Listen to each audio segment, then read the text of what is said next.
Mr. Speaker, For what purpose, Mr. Sergeant of Arms?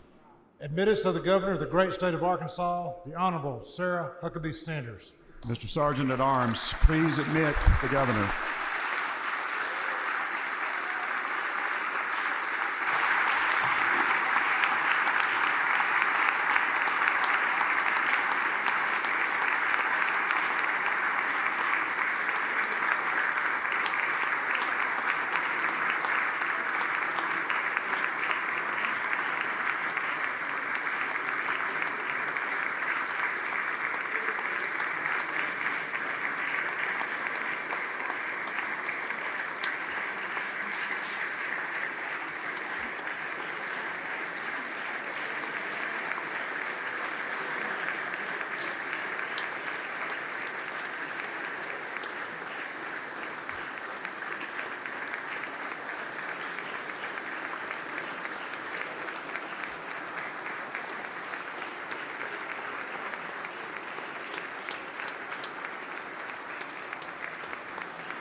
Mr. Speaker, it is my honor as the President of the Senate to present to this body my friend, the best governor in the United States of America, the Honorable Sarah Huckabee Sanders, Governor of Arkansas.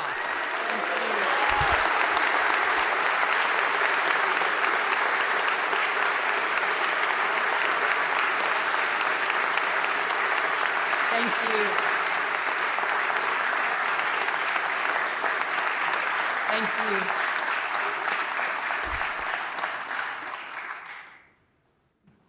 Good morning. Speaker Evans, President Hester, constitutional officers, members of the Supreme Court, and distinguished members of the General Assembly. My amazing family, especially Scarlett, Huck, George, Brian, and my parents. My kids told me I'd be in trouble if I didn't list them by name, so. And my fellow Arkansans. It is an honor to join you to kick off another transformational legislative session for the people of Arkansas. When I took office, I was the youngest governor in the country, and I promised to bring a new generation of leadership.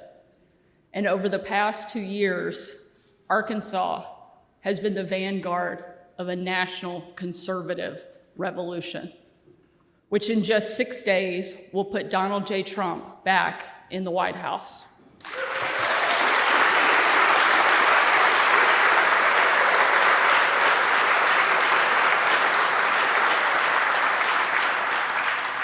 But these victories don't mean we can take our foot off the gas. Today, I'm here to renew my promise for a new generation of leadership, for a new path forward, and for a new vision for Arkansas. As I said, when I took office 2 years ago, I was the youngest governor in the country. And as my kids, much to their disappointment, and I regularly remind them that is actually still the case. Although my youngest George recently heard me say that and replied, "You're the youngest governor in the country?" I said, "Yeah, George." And he goes, "Well, Mom, the rest of them must be really, really old." But whether you think I'm way too young or really, really old, the results of our first 2 years speak for themselves. Our economy is up, crime is down, education is improving, Arkansas is growing, and the state of Arkansas is very, very strong.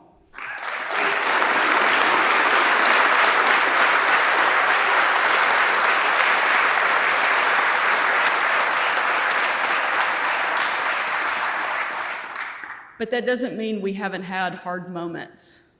One of the most difficult days that I've had as governor came last summer when a gunman opened fire at the Mad Butcher grocery store in Fordyce, Arkansas, and senselessly killed 4 Arkansans and severely injured 9 innocent people.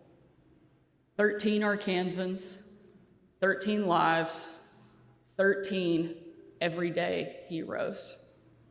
Heroes that you might find, frankly, in any town in our state. But if there is any place, any words that you can take refuge after a horrible event like that, it's in the words of my good friend, Sheriff Mike Knadel, who's here with us today.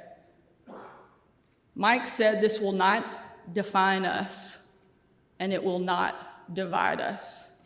That was true for Fordyce that day, and it is true for our state every single day.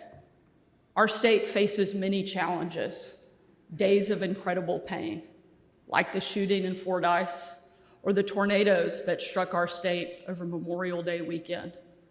The day in, day out issues of struggling schools, too high crime, hunger, and poverty. But I have always believed that we are not defined by the problems that we face. We are defined by the way that we face our problems. We will face those with our heads bowed and our eyes to the future. And with that, our Kansans can and will conquer anything that comes our way. When I was growing up, my dad never missed an opportunity to tell us how being governor was the best job in the world and the best one he ever had. Although these days he may change his mind on that here pretty soon, but we'll see. But I remember a time when I was just a few weeks into office, and after a particularly rough 48 hours, I called my dad and I asked him. I said, "Dad, you know how you're always telling us how being governor is the best job in the world?" He said, "Well, yeah." And I asked him, "When exactly will that start?" And in a way that only a dad can, my dad told me, "Well, Sarah, to be honest, you haven't done anything yet." I called him for encouragement. Thankfully, we got there. But he said, "Let me explain. Just wait. And when you least expect it, you're going to have a moment where a mom comes up to you in the grocery store at one of your kids' games, and she's going to tell you that because of the work that this group has done, her life, her kid's life, is better." And he was absolutely right. Not long after that, I was at one of my kids' games at the grocery store, and now person after person come up to me and thank me for the job that each one of us are doing on behalf of the state of Arkansas. And in those first moments, I finally understood why it was the best job in the world. Because what we're doing makes a real difference in people's lives. Don't ever lose sight of that, and let us never take it for granted.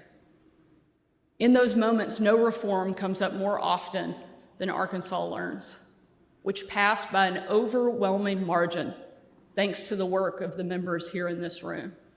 I now hear from teachers who are earning $50,000 a year for the first time in their life. I hear from teachers who have earned thousands of dollars in merit bonuses for the great job that they're doing. And it's not just the money. It's feeling recognized for the work that they're doing and the way that they pour their heart and soul into the kids of this state every single day. I hear from a parent whose child struggled with reading and is now getting the one-on-one attention they need because of our high-impact tutoring grants. Or from the parent who sees news around the country and is thankful for the investments that we've made in school safety. One student I've heard from is named Elijah, who recently enrolled in St. Teresa's here in Southwest Little Rock. Elijah is here with us today with Father Stephen Gadberry. Elijah, you want to wave to the group?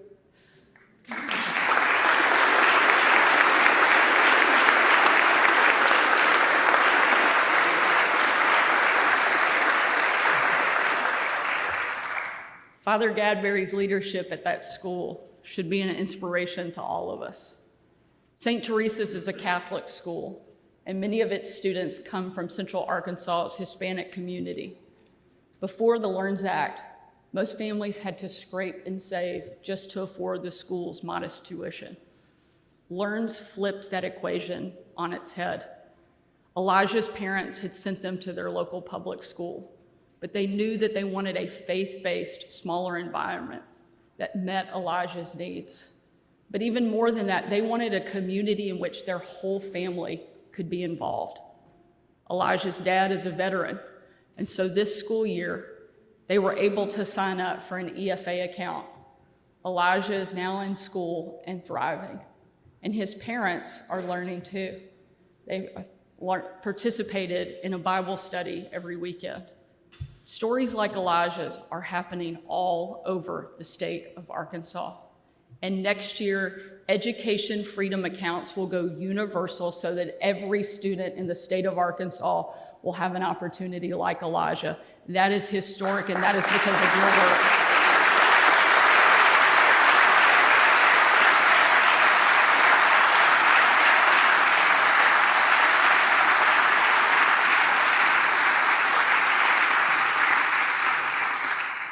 By working together, we have achieved tremendous progress on our K through 12 schools.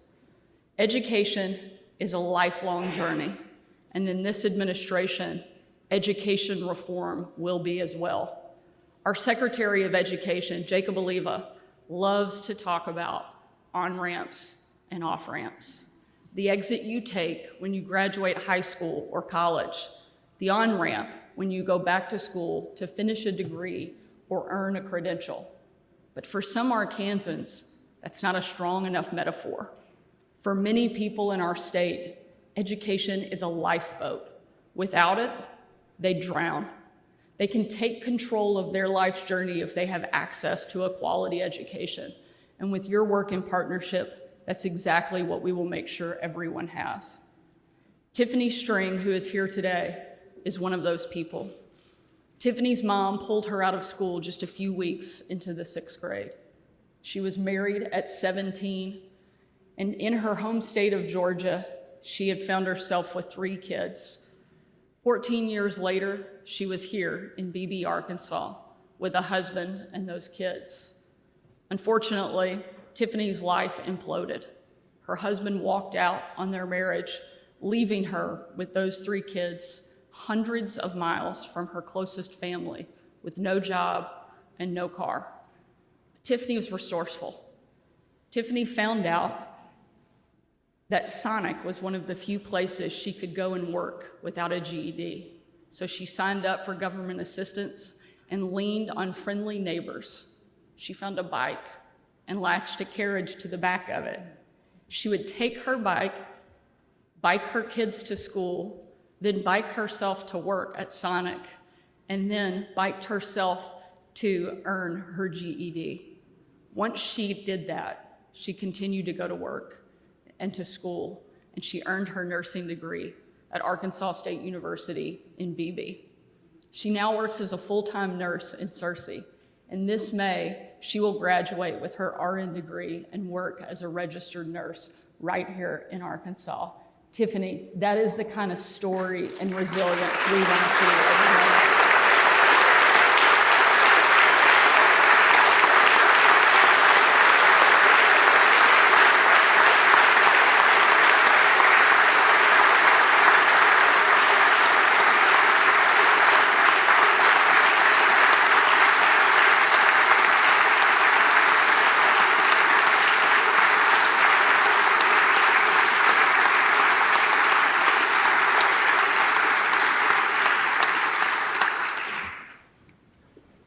Throughout it all, her sons, now 15, 12, and 12, who are seated up there with her, have seen a strength in their mom and what determination and a good education can do. They've prayed with her, and they've been her biggest cheerleaders. She pushes education on them constantly because she knows it's the best ticket that they have to a better life. She said that we should have seen the smile on her face when her oldest son sent her a picture of the 100 he got on his test. I'm pretty sure that made the refrigerator. And you should have seen the tears in her eyes when one of her sons looked up at her and said, "Mom, I want to be like you when I grow up." That's powerful. Higher education can be that difference between a life in poverty and a life of great success. And it should be available to every single person in our state, no matter what their background. And today, let us commit to make that happen.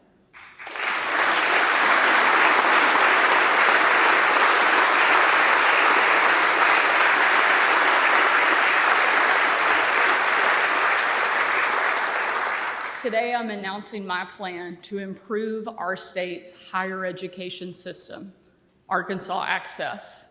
Together, we will expand Arkansas access to higher education and non-degree credentials, whether their path comes straight after high school graduation or many years down the line, like Tiffany. That starts with making applications easier. We will make it so that you can submit one application, pay one fee, and use the same application for any state-supported college or university in Arkansas.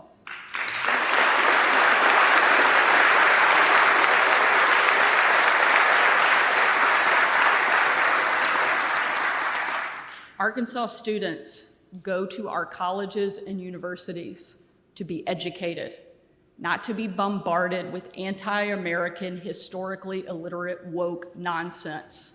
We will make it so that any professor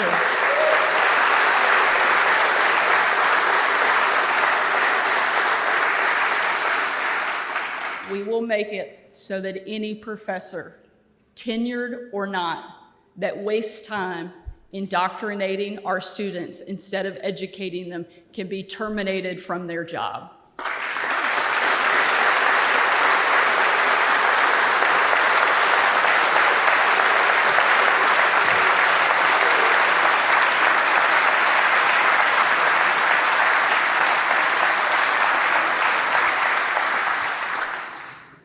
We will address the skyrocketing cost of higher education by funding college credits while students are still in high school and expanding scholarships to associate degrees and non-degree credentials. And we will change our higher education funding model so that it puts state dollars behind all types of degrees, bachelor's, associates, and non-degree credentials. For far too long, students have been told the lie that the only way to be successful is to get a 4-year degree right out of college, right out of high school. When this body passes Arkansas Access, every student, young and old, will know the truth. Every Arkansan is unique, and every education journey will be unique too. The investments we make today in education will have a payoff long time down the road. In the meantime, Arkansans are struggling with the high cost of groceries, gas, and just about everything else. The good news is that in just a few days, the reckless tax and spend policies of the Biden administration will be over, and we will have President Donald J. Trump back in the White House fighting for every single American.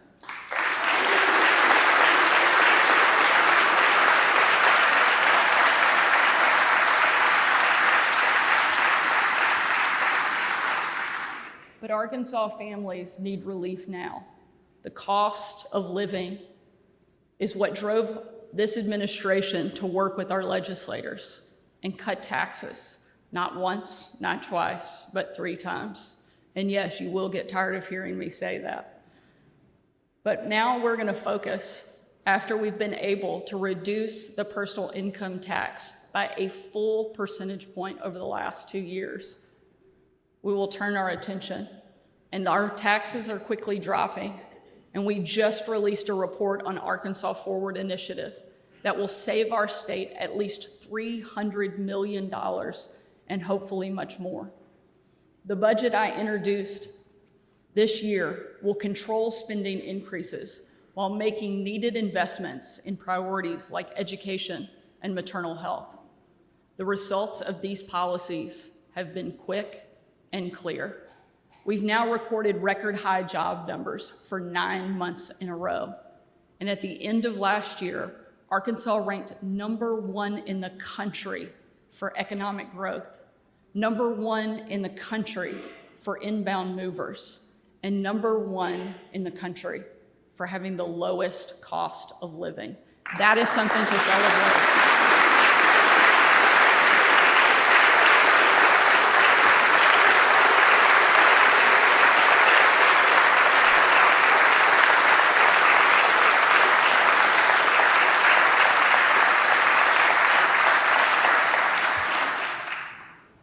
And thanks to my husband Brian's work on the Natural State Initiative, we're breaking tourism records too. The most recent statistics show that 50 million people visited our state in 2023 alone, and they spent $10 billion while they were here. Despite our progress, I know that some Arkansans are still struggling. Last year, I signed Arkansas up for Summer EBT, a program that was made possible by Arkansas Senior Senator John Bozeman. Summer EBT gives $120 over the summer months to parents whose kids receive free and reduced price lunches during the school year. We've partnered with groups like the Arkansas Hunger Relief Alliance to sign families up, and last summer we served a quarter million of Arkansas students here in Arkansas through that program.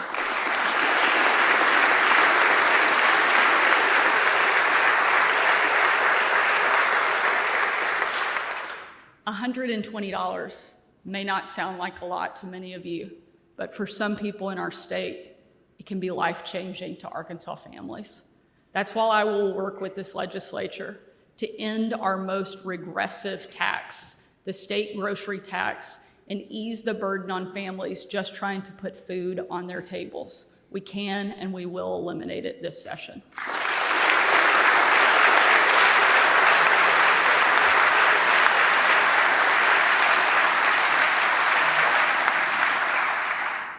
I've already announced that Arkansas will participate in Summer EBT this year. And today, I'm announcing my plan to use medical marijuana money to make both this program and our free lunch and breakfast programs financially sustainable for years to come. We will also use those funds to make school breakfast in Arkansas completely free for any student that chooses to participate.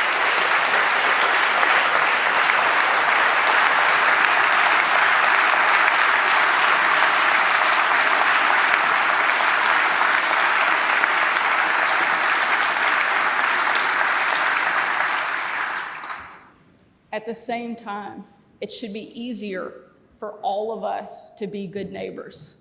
We've all seen good food go to waste because a restaurant doesn't think it can donate it. If you give food to a food pantry, you shouldn't have to worry about going to court over it. We will pass the Good Neighbor Act to give liability protection to those who donate food to other Arkansans. SNAP should be focused on healthy, nutritious food. Arkansas will be the first state to seek a SNAP waiver and ensure our neediest families are getting the food that they need to stay healthy. We will also support healthy diets while supporting Arkansas farms and businesses. I'm introducing the Buy Local Act to encourage our schools to purchase their food in-state from our farmers. Educating and feeding our kids will be two of our biggest priorities this session. The third is keeping them safe. With the help of this body, we passed the PROTECT Act. Violent crime here in Little Rock is down, and we are ending the catch and early release of violent repeat offenders. We have more state troopers than we've had in a generation, and through our new state pay plan, we will raise their starting pay by 20%, something that is long needed, and we will make it happen this year.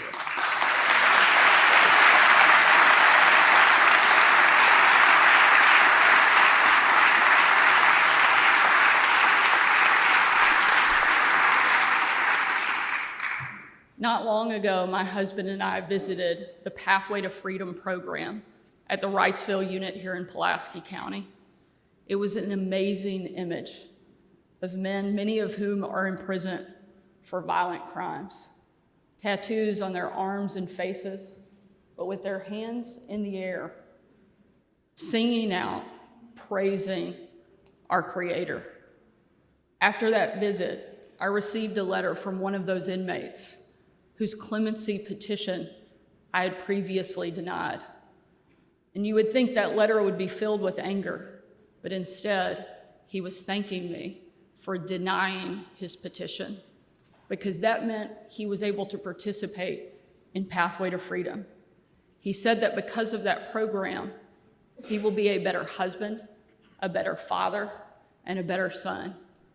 Every inmate in Arkansas deserves to have access to programs like Pathway to Freedom. And this year, we will expand and require evidence-based programming in our prisons. And we will make it happen so that we are doing a better job with our state. But none of that happens with the chronic prison bed shortage that we have in Arkansas. That's why I'm glad that we've worked to open almost 1,500 prison beds at existing facilities, easing the burden on our county jails. And for the first time since my dad was in office, we have worked with this legislature to expand our prison system with plans for a new 3,000-bed prison in Franklin County.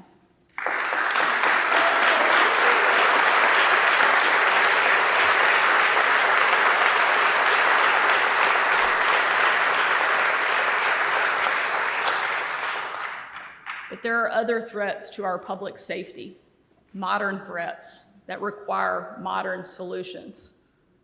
Nowhere is that truer than with our kids. In the past decade across America, suicide rates among teens have tripled.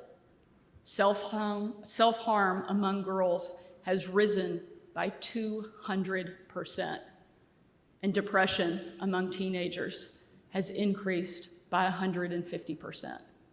And the culprit is clear: unrestricted access to phones and social media. With us here today is Jenny DeSario from Centerton, who tragically lost her 16-year-old son, Mason, to suicide in 2022. It was a complete and total shock to their family. Before Mason took his own life, he was a happy, healthy, thriving kid. He loved football and track and spending time outside. But in the last few weeks of his life, a relationship he was in got difficult, and Mason started spending more and more time watching TikToks on his phone. When Mason's relationship ended, his mental health deteriorated. On the last night of Mason's life, his parents took his phone away so he could get some undisturbed rest. And when they did, Mason punched his mother in the face, something that was a complete 180 from anything that he'd ever done before. Mason's stepfather took the phone away, and his parents regrouped for only 13 minutes before realizing that Mason had gone up to his room and locked the door.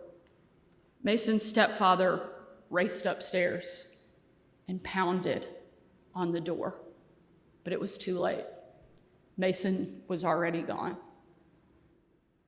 Months later, reeling from her grief, Jenny took Mason's phone. She got on his TikTok, and what she saw shocked her and broke her heart. He had received video after video of step-by-step instructions on how to take his own life. Jenny says, "I completely believe in my heart that Mason would be alive today had he not seen those videos on TikTok." Most of us in Jenny's shoes would be so lost in our grief that we would be paralyzed. Instead, she has dedicated her life to saving other families from the tragedy that she experienced. She's fighting her way through the legal system to hold these abusive social media companies accountable. Congress and our federal courts have failed to step in.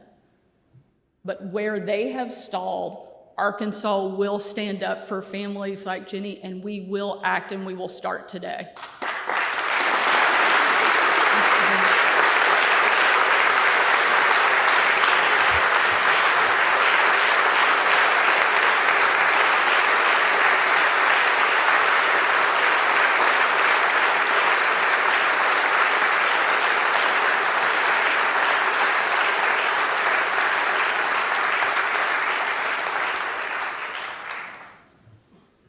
Thank you for sharing your story.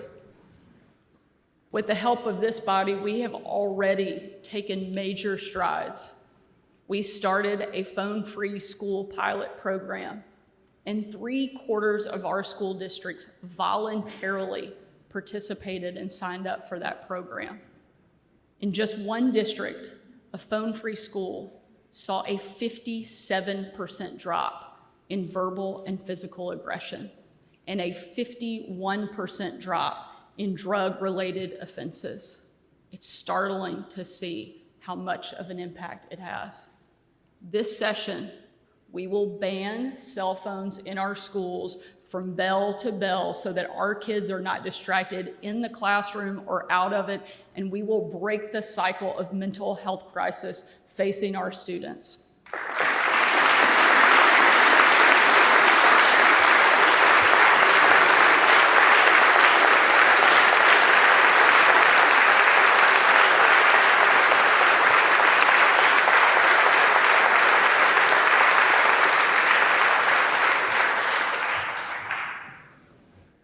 We will update the Social Media Safety Act so that it's no longer held up in court and begin to get enforced. And we will give moms like Jenny the right to sue big tech companies under state law so that they can hold bad actors accountable.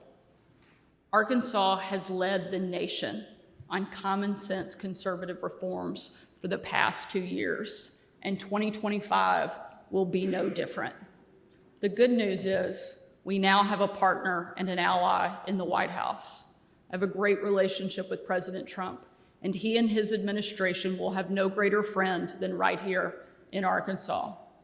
The president has promised to deal with the crisis on our southern border and fix our broken immigration system. Here in Arkansas, we will pass the Defense Against Criminal Illegals Act to slap enhanced penalties on violent illegal immigrants and remove them from our state.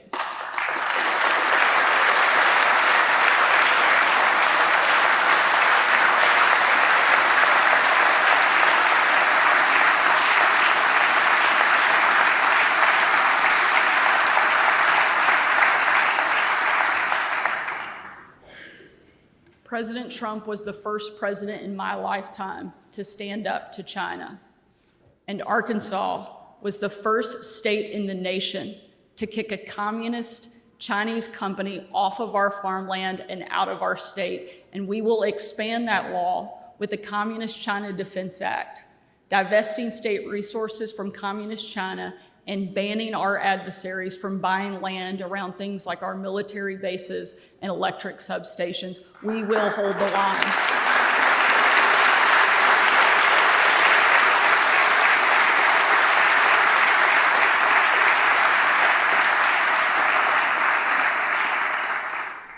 President Trump will bring law and order back to our country. But here in Arkansas, I like to think we're already pretty tough. But we will take it a step further, and we will take on the growing problem of squatters by allowing property owners to actually call the sheriff's office and get squatters off of their land and out of their properties.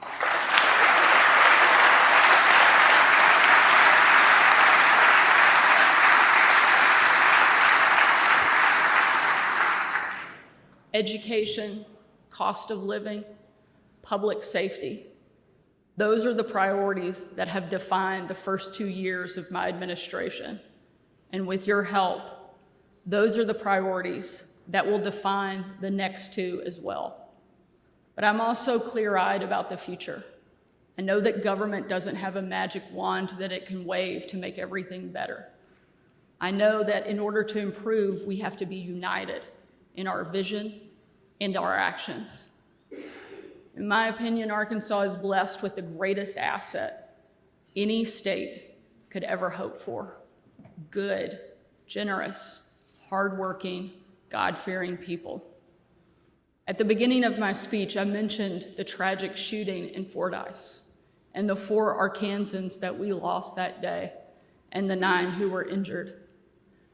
Those on the scene know that it could have been many, many more, if not for the action of brave heroes like Dallas County Sheriff Mike Knadel. Within minutes after the first shots were fired, Mike and his officers were on the scene, returning fire to the gunman, distracting him, and allowing victims to find cover and escape. Immediately after they apprehended the gunman, Knadel organized transportation and aid for the wounded. In the days and the weeks after, he helped raise tens of thousands of dollars for the victims and their families. When a tragedy like this happens in a small town in Arkansas, it's personal. These victims weren't just citizens in Mike's county. They were his neighbors, his friends, people he knew by name.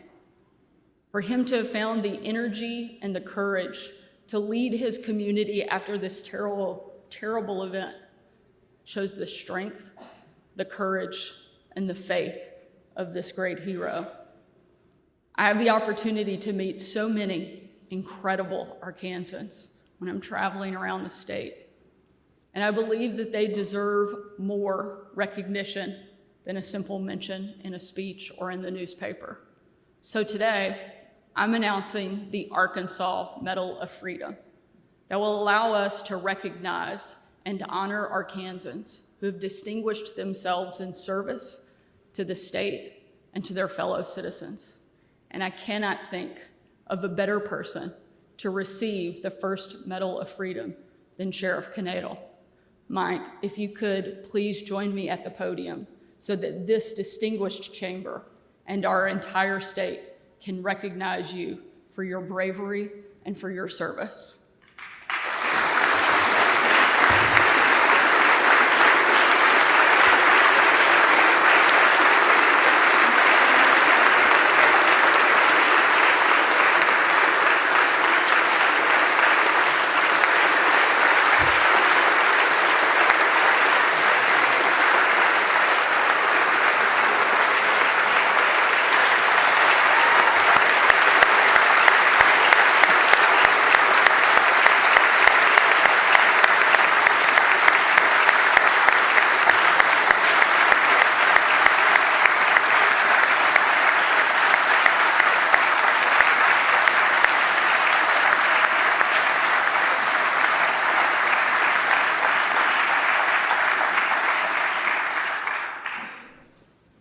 As Mike exemplifies, Arkansans are the kindest, most hardworking, most generous people on earth.